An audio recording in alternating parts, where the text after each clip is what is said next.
All right, week 2, June 29th to July 5th, new 17.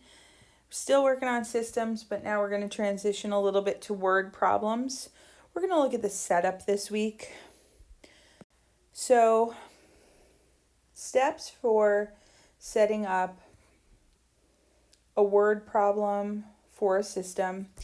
First step is to define your variables. So, remember, in a system, the systems at least we're going to be looking at, I can't speak for all systems, but the systems we're going to be looking at is going to be defining your variables. And the amount of the variables will be for these just X and Y. All right, so what they mean. So this is telling your reader, like if you handed this to me, you handed this to your partner, you handed this to a classmate, you handed this to somebody who didn't know what you were doing, they would know what your X represented and what your Y represented. Okay? The next step would be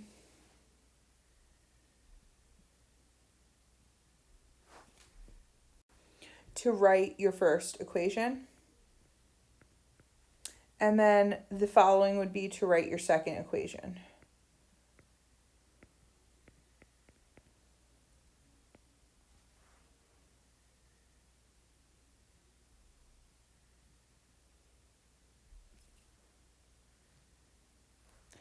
The next step would be pick the method to solve. So remember, you have graphing,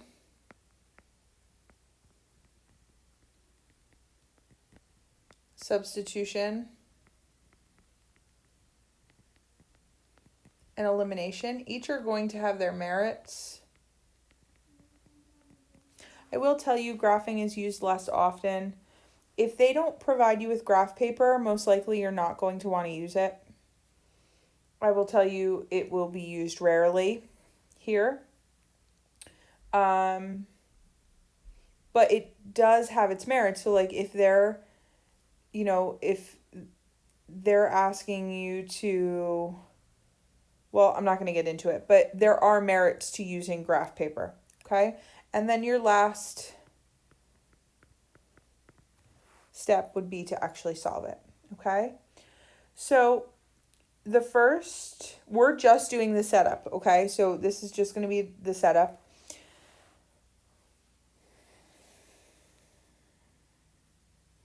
Number 1, 3 apples and 4 bananas cost $4.85. 3 apples and 10 bananas cost $8.75. Find the cost of an apple. I will tell you, the last sentence usually, or the question of the problem, holds a lot of merit, is really the key to your problem. More than likely, or a lot of the time, like the question to a problem will be like, find the cost of an apple and an orange, or find the cost of an apple and a banana in a problem like this. That's going to be where your definition of your defining of your variables happens. So if they want the cost of an apple, that's going to be where you start. Your X is going to be cost of an apple. Now, they didn't spell it out for you because they didn't say find the cost of an apple and a banana. But if they're asking you to find the cost of an apple, the logical next step would be Y to be what? If X is the cost of a banana, Y would be the cost of a banana.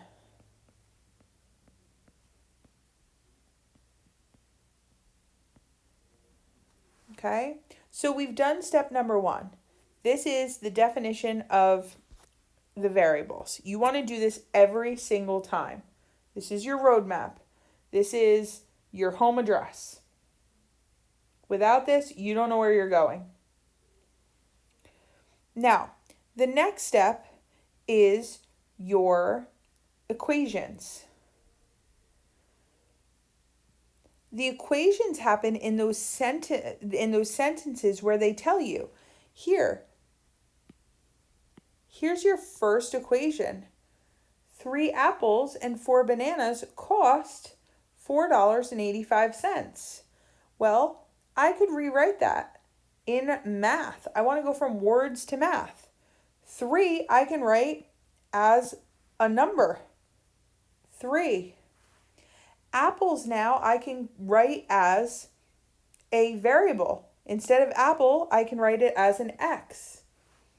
And, well, I can write that as a sum because now I'm adding the cost of apples and the cost of bananas.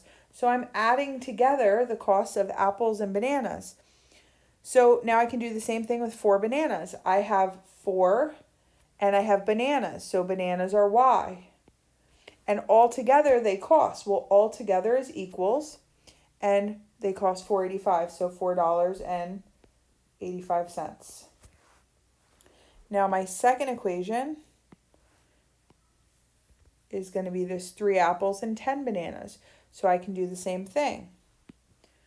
3 apples, 3x, and 10 bananas, y, cost $8.75.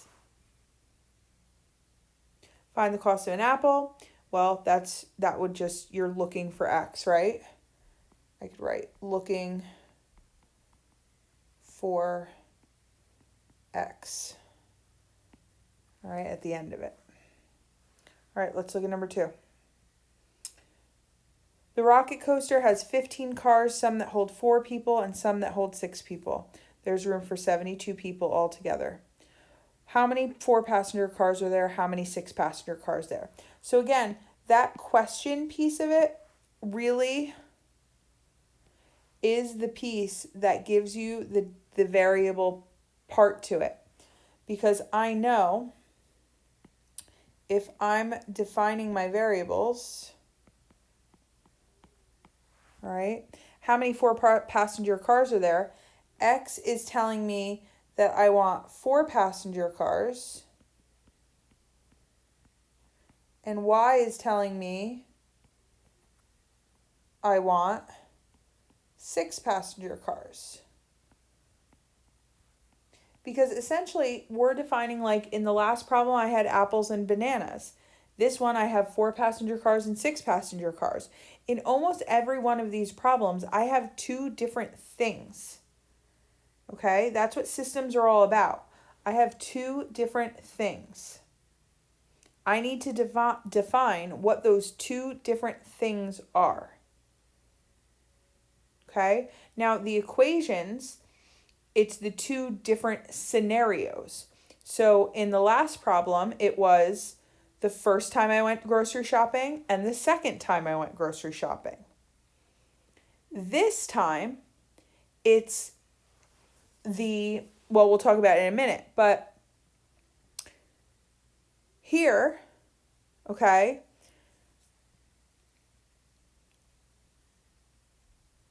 let's think about, like, you go to the fair. Now this year it's weird because, like, it's the first year in forever that the, Sussex County Farm and Horse Show or the New Jersey State Fair, however you remember it.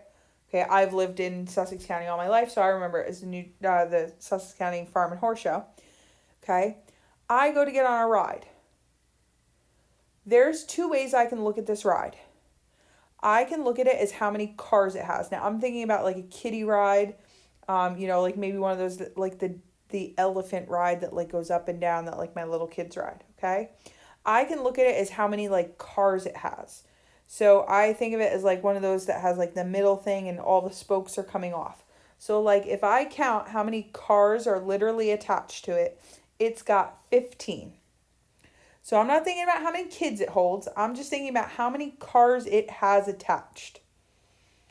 Some hold 4 kids, some hold 6 kids. Some hold 6 kids, but ultimately when I count them all up, there's 15. So X plus Y, some of the little cars, some of the bigger cars, X plus Y equals 15.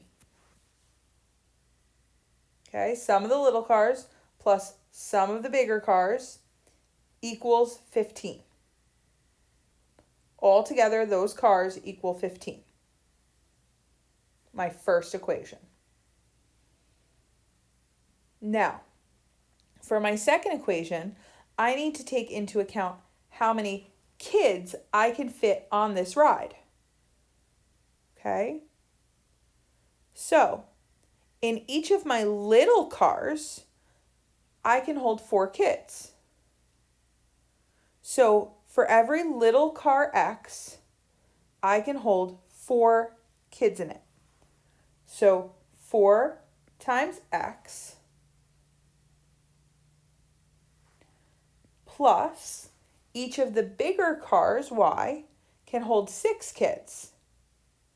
So 6 times Y. And all together, if that ride attendant opens the gates, 72 kids can walk through that gate for that one ride. So equals 72. Does that make sense? So 4x plus 6y equals 72. So there's 15 cars total, but 72 kids can ride at one time. Okay, and ultimately I want to know how many cars of each type there are. So I'm looking for both the x and the y. All right, let's look at number 3. Tickets for the Valentine dance cost $3 per person or $5 per couple. So it's a little bit of a spin because how many people are in each couple? 2, right? If $475 worth of tickets were sold and 180 people attended the dance, how many couples were there? Okay. So X is going to be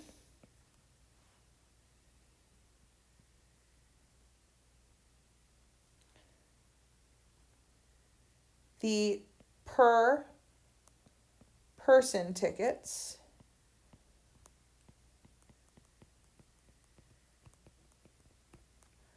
And Y is going to be the per couple tickets. Okay?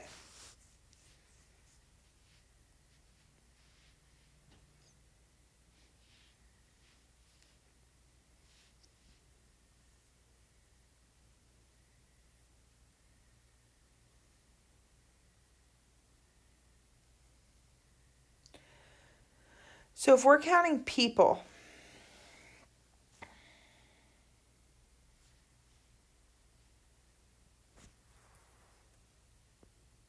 X plus Y. Now, why can't it just be X plus Y equals 180? Because if it's a per couple ticket, how many people are included in the Y ticket? If it's a per couple ticket. Right, 2. So the per person ticket holds 1 person. The per couple ticket holds 2 people. So X plus 2Y equals 180. Okay. Now, for the money aspect of it, how much does each ticket cost? Well, each X ticket cost $3 and each Y ticket cost $5. And we don't need to worry about the 2 anymore because each couple as one couple paid $5, right? And altogether, the money that was earned was $475.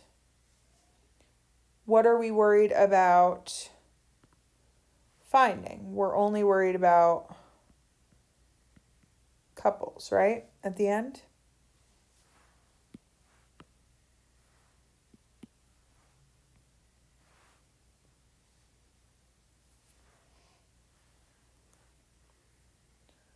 All right. This is a very common problem. I know a lot of you said you did not like coin problems. I find coin problems are easier with systems than they are in Algebra 1 without systems, because again, you can separate, okay, into the two different types. So Dante has, this is very similar to number 2. Dante has 27 coins that are all dimes and quarters. The value of the coins is $4.35. How many dimes and how many quarters does Dante have? So again, worrying about how many dimes and how many quarters does Dante have, this tells you exactly what your variables are. How many dimes and how many quarters does Dante have? So you know immediately your X and your Y, because he only cares about dimes and quarters. So let's make X your dimes and Y your quarters. Now, could you make D your dimes and Q your quarters? Absolutely. I just like keeping everything X and Y for simplicity, for consistency. That's how I roll. That's my style. Okay? Just like with the ride one, worrying about the number of cars and then the number of people. It's exactly how you want to do the money thing. First and foremost, you want to worry about only the coins, and then you want to worry about the value. Okay? So the number of coins. Okay? So worrying about the number of coins, Dante has 27 coins. So if you add dimes plus quarters, you will have number of coins. Dimes plus quarter will equal number of coins. Well, dimes is X plus quarters is Y, and that will equal the number of coins, which is 27. Okay? Now, value. The value of a dime is 0.10x. The value of a quarter is 0.25y. Because however many dimes you have, you're going to multiply it by 0.10. And however many quarters you have, you're going to multiply it by 0.25. And that's going to equal the value of the coins, which is $4.35. And that is your system. And there is a trick to that one, but we will get to it when you solve it. And you, my friends, are done.